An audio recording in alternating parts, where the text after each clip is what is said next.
The leader of China's Taiwan region, Tsai Ing-wen, is on a scheduled 10-day trip to and from the Central American countries of Guatemala and Belize. Before setting out, she plotted her itinerary with transit stops in the U.S. A lot is at stake, and we'll break it all down for you in this episode. I'm Saina. Welcome to Foxtel. During Tsai's trip, she made plans to transit through the U.S. twice. The White House ascribed the decision entirely to Tsai's team and said their plans were private and unofficial.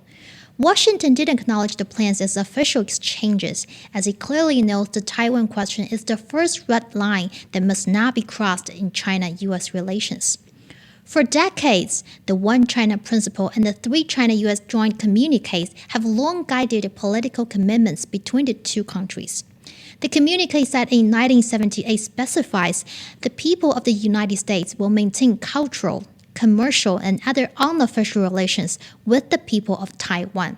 However, this time around, the leader of China's Taiwan region did not just stay at the airport or hotel during her transit, but contacted the U.S. government officials and Congress members.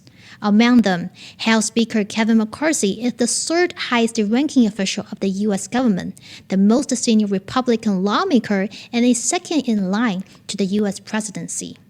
Now, do you still think interactions on such a level should be considered private and unofficial? When asked whether Tsai's expenses in the U.S. should be paid by taxpayers in Taiwan region, an overwhelming majority of respondents voted no, according to an online poll launched by a well-known YouTube channel. Some of the comments read, if the U.S. says it's a private trip, then it should be paid by Tsai herself. Using public resources for private purposes, shameless incompetence, disgrace. You should pay your own way. It's a private trip. Why should the ordinary Taiwan residents pay for it? I think that Tsai Ing-wen's U.S. trip does not help cross-strait peace and stable ties. In fact, it's very bad.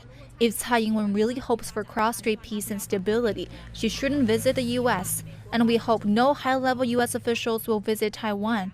This helps peaceful development for cross-strait ties. Tsai Ing-wen's trip to the U.S. does not help cross-strait relationship whatsoever. What she's doing is the opposite of what's good and will backfire for her. Do U.S. politicians truly care about Taiwan's best interests? In recent years, the Taiwan authorities, led by Democratic Progressive Party or DPP, have engaged in extensive lobbying of the U.S. government, hiring high-priced lobbyists to make their case. For example, a study conducted by the Center for International Policy investigated filings made in 2019 by firms working on behalf of clients in Taiwan. The center found that there were 7 organizations working as Taiwan's registered foreign agents in the U.S., with reported spending amounting to almost $5 million. The foreign agents contacted the offices of nearly 90% of all Congress members, in addition to 5 congressional committees. Among the more than 400 members of Congress whose offices were contacted by Taiwan's lobbyists, the office of then House Majority Leader Nancy Pelosi was contacted most, totaling 34 times.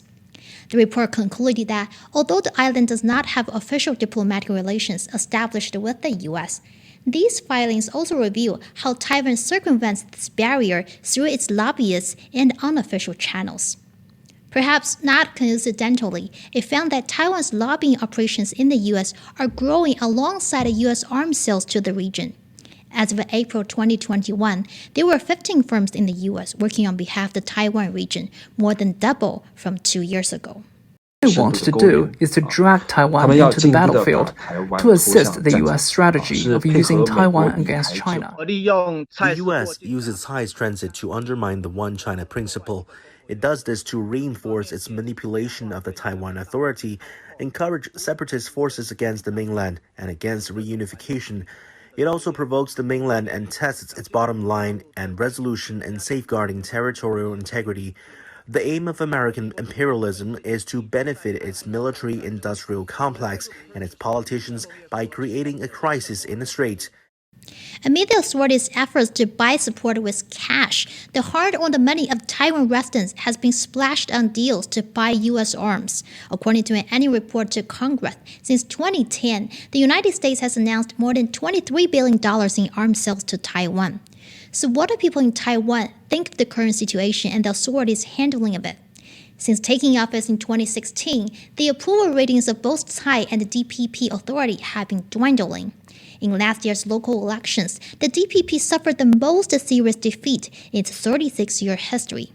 The contests were regarded as a key test of support for the ruling DPP ahead of a general election scheduled for early next year.